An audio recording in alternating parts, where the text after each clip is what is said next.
Hello everyone. आज फिर से आपके साथ मैं शेयर करूंगी एक बेकरी की रेसिपी। बेकरी में मिलने वाले जो हम पफ्स खाते हैं, वेज या नॉन वेज, जो भी एग पफ्स जो भी आप बेकरी से लेते हैं वो घर पे बनाएंगे। तो सबसे पहले मैं सिखाऊंगी कि आप घर पे पेस्ट्री शीट्स कैसे बनाते हैं, और परफेक्ट मेजरमेंट्स दिए हैं गाइस मैंने। नीचे डिस्क्रिप्शन बॉक्स में मैंने सारी चीज़ें अच्छे से मेंशन की है, अच्छे से यानी क्योंकि पूरी रेसिपी में आपको मेजरमेंट से ही सब कुछ लेना है। चीज़ें क्या करनी है क्या नहीं करनी वो भी सारी चीज़ें मैं डिटेल में डिस्क्रिप्शन बॉक्स में आपको समझाऊंगी। और वीडियो पूरा देखिएगा क्योंकि क्योंकि बनाते बनाते मैं आपको थोड़ी सी टिप्स और ट्रिक्स इसमें सिखाऊंगी, वरना मेजरमेंट्स आपको नीचे से देख के लेने हैं। मेजरमेंट्स इज़ अ मैंडेटरी क्योंकि पफ्स आपको एकदम परफेक्ट बेकरी स्टाइल तभी मिलेंगे जब आप चीज़ों को अच्छे से ग्राम्स में मैंने दिए हैं, तो वे करके आप लेंगे तभी जाके आपके पफ्स परफेक्ट बनेंगे। आप कटोरी से या किसी कप से इस तरह से आप नहीं मेजर कर सकते। तो मैंने ले लिया है इसमें नमक, चीनी, मैदा, पानी और सिरका। जी हाँ, मैंने लिया है सफ़ेद सिरका। किसी भी तरह से आप स्टोर में मिलने वाले सिंथेटिक सिरके का इस्तेमाल कर सकते हैं, और यकीन मानिए इससे परफेक्ट बनेगा। सिरके से कोई इसकी स्मेल पफ्स में नहीं आने वाली। मैं आगे आपको बताऊंगी कि मैंने सफ़ेद सिरका इसमें क्यों इस्तेमाल किया है। ये बोल में मैं सिंपल सारी चीज़ों को छान रही हूँ, यानी नमक, चीनी, मैदा ये मैंने डाल दिया और इसे मैंने छान लिया है ताकि किसी तरह के कोई इम्प्योरिटीज़ हो तो निकल जाए। और अब मैं इसमें डाल दूंगी, मैंने पूरे रेसिपी में ना गाइस सॉल्टेड बटर का इस्तेमाल किया है। आपको अनसॉल्टेड बटर लेना है। मैं जहाँ रहती हूँ मैंने कल भी फाइंड आउट किया था, मुझे अनसॉल्टेड बटर मिल ही नहीं रहा है। तो मैं अपनी सारी रेसिपीज़ में अमूल बटर का इस्तेमाल करती हूँ। तो अब अगर आप भी मेरी तरह सॉल्टेड बटर का इस्तेमाल करें तो बस सॉल्ट आपको, नमक थोड़ा ध्यान दे के डालना है अपने टेस्ट के अनुसार। सबसे पहले थोड़ा सा बटर जो मैंने डाला है, आपको ऑयल नहीं लेना है गाइस, बटर ही इस्तेमाल करना है और घी नहीं लेना है, सिर्फ बटर। तो बटर को सिर्फ मैदे के साथ इस तरह से आपको रब करना है।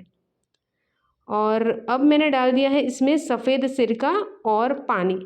पानी आपको लेना है एकदम ठंडा, चिल्ड वाटर। पानी को भी कितना लेना है वो भी मैंने नीचे मेंशन किया है।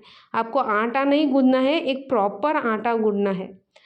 मतलब एकदम सॉफ्ट नहीं होना चाहिए और एकदम हार्ड बिल्कुल नहीं। हार्ड गूंदोगे तो आपका डो है वो क्रैक करेगा, तो वो भी पेस्ट्री जो सॉरी पफ पेस्ट्री जो बनाएंगे आप वो परफेक्ट नहीं बनेगी। और सॉफ्ट आटे से तो आपकी पफ्स की परत ही नहीं खुलेगी, यानी लेयर्स। तो आप इस तरह से सारी चीज़ों को मेजर करके लोगे तो आपका परफेक्ट डो बनेगा। बस आटा आपको इस तरह से लगा के बंद कर देना है। आपको आटा गूंदना नहीं है, आपको नीडिंग नहीं करनी है अभी। बस अच्छे से लगा के इस तरह से इसे ढक के आप किसी भी आप फ्रिज में रख सकते हो 15-20 मिनट के लिए, या तो किचन की कोई ऐसी जगह जहाँ आपको बार बार खोलना ना पड़े, ज़्यादा सनलाइट और पंखा ना हो, उस जगह से आप ये डो को दूर रखेंगे। यानी ज़्यादा सनलाइट एकदम जहाँ आती है किचन में, वहाँ आप इस डो को मत रखिएगा। अब दूसरी प्रोसेस में हम बनाएंगे बटर ब्लॉक। आप बार बार बटर जो लेयर्स पे अप्लाई करते हैं, आपने मेरी एक और रेसिपी मैंने डाली है पफ पेस्ट्री की, बहुत टाइम हो गया है, आई थिंक दो साल पहले मैंने डाली थी। ये उससे एकदम अलग है, ये स्टाइल अलग है, और पहले जो मैंने बताई थी वो स्टाइल। आपको जो भी अच्छी लगे आप मेरी चैनल से इसे बना के घर पे देख सकते हैं। पसंद आए तो कमेंट्स के ज़रिए मुझे ज़रूर बताइएगा। अब ये मैंने ले लिया है बटर, इसकी भी मेजरमेंट मैंने नीचे डिस्क्रिप्शन बॉक्स में ले लिया है।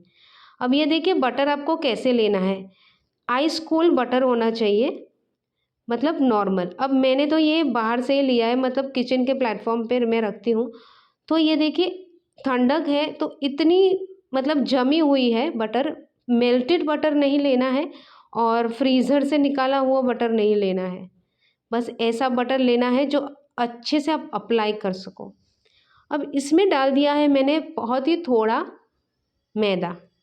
बटर ब्लॉक बना रहे, इसीलिए मैंने इसमें मैदा डाला है। ये स्टाइल थोड़ी सी अलग है, जो नॉर्मल आप वीडियोस देखते हैं उसमें थोड़ा सा अलग है। तो इससे क्या होगा कि बार बार ये वीडियो से आपको बस इतना सीखना है कि एक बार ये दोनों चीज़ बना दी, पफ पेस्ट्री तैयार हो गई, आप इसे स्टोर कर लें। बार बार निकाल के रोल करके बटर लगा के फिर से रोल, ये वो वाली प्रोसेस नहीं है। तो बस आपको बटर के साथ मैदे को अच्छे से मिक्स करना है। आप चाहे तो हैंड बीटर का इस्तेमाल कर सकते हैं, लेकिन मैं अपनी वीडियोस इतनी सिंपल रखती हूँ ताकि किसी के पास अगर कोई टूल नहीं है, इक्विपमेंट नहीं है, तो आप वो ट्राई कर सकते हैं। ऐसा नहीं कि सबके घर में सब चीज़ें होती है। अगर आपके पास किचन एड है तो आप इसमें भी इसे बना सकते हैं। बस मैदे को अच्छे से मिक्स करना है और कुछ नहीं करना है, ज़्यादा बीट नहीं करना है। और ये देखिए एकदम गोला जैसा बनाना है, मतलब बटर पिघलना भी नहीं चाहिए। अब ये बटर के ब्लॉक को मैंने सीधा एक पार्चमेंट पेपर पे ले लिया है और इसे ये देखिए कितना हार्ड है अभी भी, इसीलिए मैंने सिर्फ स्पैचुला या वुडन स्पून जो भी आपके पास है, बस इसकी मदद से इस तरह से ये ब्लॉक को आप पार्चमेंट पेपर पे ले लें। और अब मैं एक स्क्वायर शेप दे रही हूँ। आप चाहे तो 14x14 ले सकते हैं, आप चाहे तो 7x7 ले सकते हैं। जितना आपने आटा लगाया है उसके थोड़े मेजरमेंट से कम आपका ये ब्लॉक लगेगा।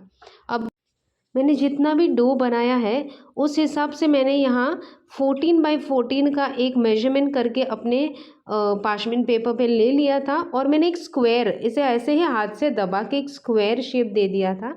तो बस बटर को उधर तक ही लेके जाना है और रोल करना है। देखिए जितना हो सके फास्ट काम करिए ताकि बटर पिघले नहीं, और इस तरह से हाथ से जो भी स्क्वायर बना था उसे आपको लगाते रहना है। देखिए नीचे कुछ ऐसा होना चाहिए जो ज़्यादा पिघले नहीं। आप ऐसी कोई जगह पे काम मत करिए, देखिए बटर आपको पिघलना बिल्कुल नहीं चाहिए और एक परफेक्ट मेजरमेंट से ये बटर ब्लॉक बनना चाहिए, ठीक है। तभी आपको सिर्फ ये बटर लगा देना है और पफ पेस्ट्री तैयार हो जाएगी। सॉरी, पेस्ट्री शीट तैयार हो जाएगी, पफ्स तो हम बाद में बनाते हैं। तो ये हमारा एक बटर ब्लॉक हो गया जिसे परफेक्ट मेजरमेंट से किया है, ताकि अप्लाई करेंगे बार बार फिर से रोल करेंगे, ये अलग ही मेथड है। तो आप ये मेथड से भी एक बार ज़रूर ट्राई करिएगा। देखिए मैंने एक रोलिंग पिन ले लिए है, उससे भी कर रही हूँ, साथ ही हाथ से कर रही हूँ। इतना भार मत देना कि आपका पार्चमेंट पेपर फट जाए और आपका बटर बाहर निकले। अब इसे रोल करके अच्छे से लगा देना है फ्रिज में। इसे अच्छे से रोल करके आपको लगा देना है फ्रिज में। अगर बहुत जल्दी है, आटा आपने काफ़ी टाइम से रख दिया है और आपको जल्दी है, तो ये आप फ्रीज़र में रख सकती है करीबन जब तक आपका ये जो ब्लॉक है पूरा एकदम स्टिफ ना हो जाए, यानी मेल्टेड नहीं होना चाहिए। या तो आप नीचे के कंपार्टमेंट में फ्रिज में रख के इसे अच्छे से पहले ठंडा कर लें। और ये मैंने साथ में आटा भी निकाल लिया है और ये देखिए सिर्फ पहले 5-1 मिनट आप इसे अच्छे से सिर्फ मसल लीजिए, किसी तरह के क्रैक्स या कुछ नहीं होने चाहिए। अब मैंने सारी चीज़ों को बस किचन के प्लेटफॉर्म पे करना शुरू कर दिया है। अब देखिए मैदा जो आप डालोगे ना, थोड़ा स्प्रिंकल करना है और आप साइड में से डालना है। आपको ऊपर से आप हाथ सीधे करके डालते हो ना तो ज़्यादा मैदा हो जाता है। तो अभी ये आटे में ज़्यादा मैदा भी फिर से जाना नहीं चाहिए।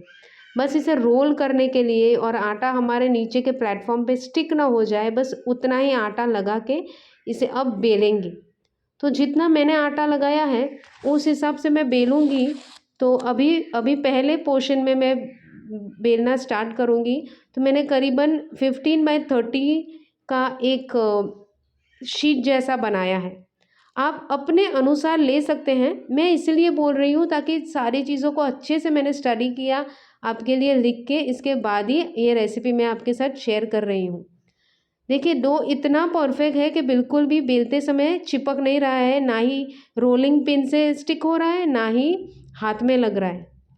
अच्छे से आपको रोल करना है और ऐसा रोलिंग पिन लीजिए जो एकदम परफेक्ट हो, यानी मेरी जो मैं चपाती बेलती हूँ वो एक तरफ से मोटी है, साइड से पतली है, वैसी वाली बेलन मत लीजिए। एक रोलिंग पिन जो सब जगह से परफेक्ट हो और एक ही जैसा इसका शेप हो। तो इससे क्या है कि आपकी जो शीट आप बेलेंगे ना वो परफेक्ट आएगी सब जगहों से, साइड से भी, बीच से, सब जगह से। आपको सिर्फ एक रेक्टेंगल शेप देना है, जहाँ आपका जो ब्लॉक है बटर का वो आपको रखना है। तो बस उससे थोड़ा ही ज़्यादा आपको बेलना है साइड से, और साइड्स पतली हो जाए, बीच में मोटा हो जाए, ऐसा मत बेलिएगा। थोड़ा थोड़ा साइड से स्प्रिंकल करते रहिएगा आटा यानी मैदा, और बेलते जाइएगा। आपको ऊपर आटा नहीं लगाना है, नीचे लगाना है। और आप ये देखिए, मैं रूलर से मेजर कर रही हूँ।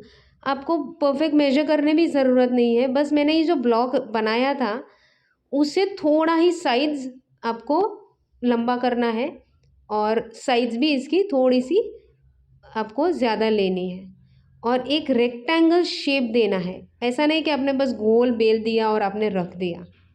ये देखिए इतना मोटा परफेक्ट है ये। और अब मैं आपको बताऊंगी कि मैंने विनेगर रेसिपी में क्यों डाला। देखिए, अब रोल कर रही हूँ मैं, तो आटा फिर से स्प्रिंग बैक नहीं कर रहा है, यानी मैदा है। तो आपको पता होगा कि जैसे जैसे हम मैदा को बेलते हैं ना, हमारा आटा फिर से स्प्रिंग बैक करता है।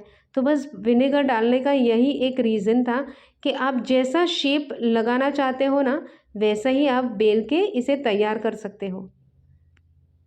और ये मेरा बटर ब्लॉक देखो, सिर्फ मैंने चिल कर दिया है। हाथ में बटर बिल्कुल भी लग नहीं रहा है, एकदम स्प्रेडेबल नहीं होना चाहिए, तब तक आपको इसको फ्रिज में रखना है।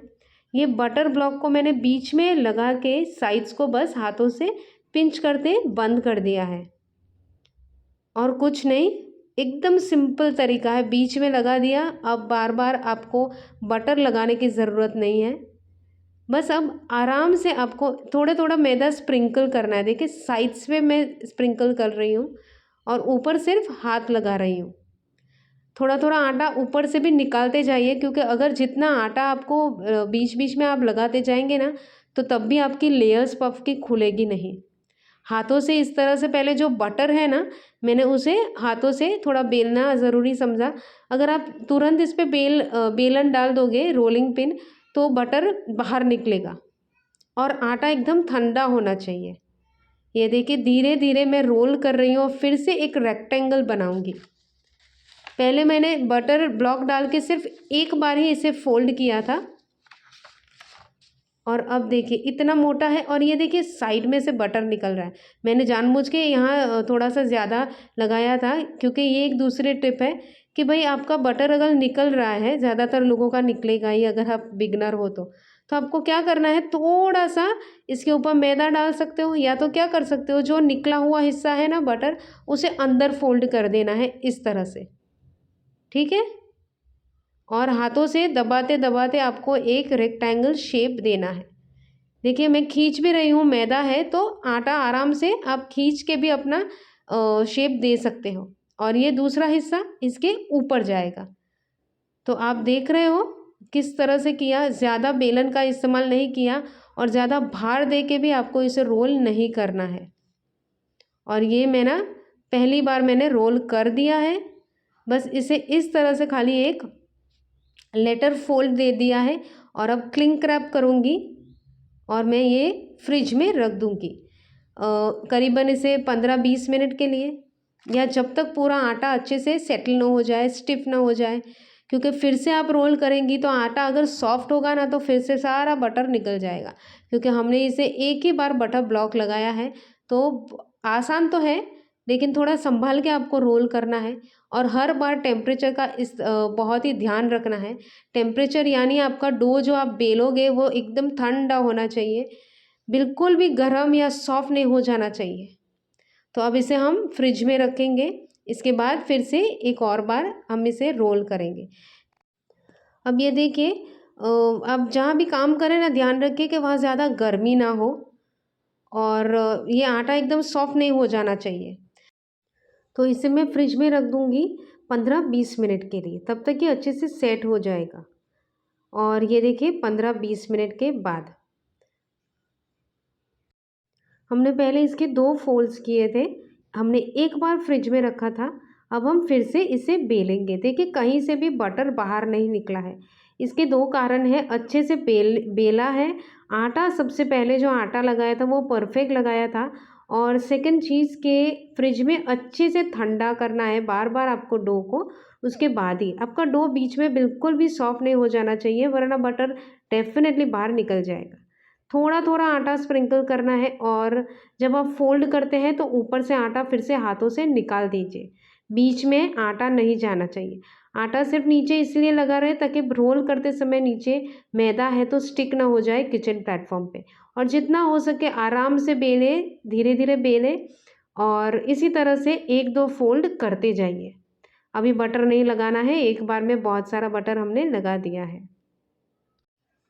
और अब ये देखिए, ये कलर जो आप दिखा रही हूँ ना, ब्लू कलर का, अमेज़न पे ऐसी आइस पैक्स मिलती हैं, जो लोग हैं ना किचन के प्लेटफ़ॉर्म पे इसे रख के, जो नीचे का हिस्सा है ये किचन प्लेटफ़ॉर्म, उसे ठंडा करते हैं, इसके बाद इसे हटा के वहीं बेलते हैं। यानी आपको प्लेटफ़ॉर्म ठंडा रखना है ताकि आपका आटा बेलते समय सॉफ्ट ना हो जाए। जैसे ये सॉफ्ट हो जाएगा, पफ पेस्ट्री अच्छी नहीं बनेगी। देखिए, बेकरी में जो जहाँ बनते हैं वहाँ क्या होता है कि उनके पास ऐसे शीट मशीन्स होती है, तो वो वहाँ से काम करते हैं। उनके पास वहाँ ऑब्वियसली एसी भी होता है, तो ये सारी चीज़ों को ध्यान में रख के है ना, उनकी कोई भी चीज़ ख़राब नहीं होती। और हम इतने प्रोफेशनल हैं, या तो हमारे पास ऐसे इक्विपमेंट्स नहीं होते कि हम बार बार ऐसी चीज़ें खरीद के रखें, या इतना हमें काम भी नहीं होता। तो ये बस थोड़े थोड़े बीच में ऐसे टिप्स और ट्रिक्स हैं जो मैं अपने वीडियोज़ में बताती हूँ, ताकि आप भी ऐसे ही चीज़ें बना सकती हैं। ऐसा कुछ नहीं है कि हमें बाहर से ही खरीदना है और हम ट्राई नहीं कर सकते। तो मैंने पूरे वीडियो में मैंने 3 बार इस तरह से फ़ोल्ड करके ये आटा लगाया है। ये हमारी पफ पेस्ट्री शीट तैयार हो चुकी है। हम इससे पफ्स बना सकते हैं। ठीक है? तो आप इसे स्टोर कर सकते हैं। मैंने पूरे वीडियो में करीबन 3 बार इसे इस तरह से फ़ोल्ड किया है। आप मैक्सिमम इसे 6 टाइम फ़ोल्ड कर सकते हैं, लेकिन आप जितना ज़्यादा फ़ोल्ड करोगे तो बटर निकलेगा। तो आप मिनिमम 3 या 4 बार इसे इस तरह से फ्रिज से निकाल के रोल कर सकते हैं, फिर से फ़ोल्ड कर सकते हैं, फिर से फ्रिज में रख सकते हैं। ऐसे करते-करते आपको ये पेस्ट्री शीट तैयार करनी है, और आप इसे स्टोर कर सकते हैं अपने फ्रिज में करीबन 2 वीक्स के लिए। अच्छे से इसे पार्चमेंट पेपर पे अपनी शीट्स को कट करके पार्चमेंट पेपर पे अच्छे से प्लेस करके आप इसे अपने एक एयर टाइट कंटेनर में स्टोर कर सकते हैं। एयर टाइट कंटेनर में इसीलिए ताकि आपका जो भी फ्रिज का पानी है, थोड़ा-सा बीच में हम कंडेंसेशन जिसे कहते हैं, वो बिल्कुल भी ये पफ पेस्ट्री में लगना नहीं चाहिए। तो उम्मीद करती हूँ आपको ये रेसिपी अच्छी लगी है, समझ में आई है। अगर अच्छी लगी है और आप इसे बनाते हैं तो मुझे कमेंट्स के ज़रिए बताइए आपकी रेसिपी कितनी हद तक अच्छी बनी, और अच्छी लगी है तो वीडियो को एक लाइक और इसे आगे ज़रूर शेयर करिएगा।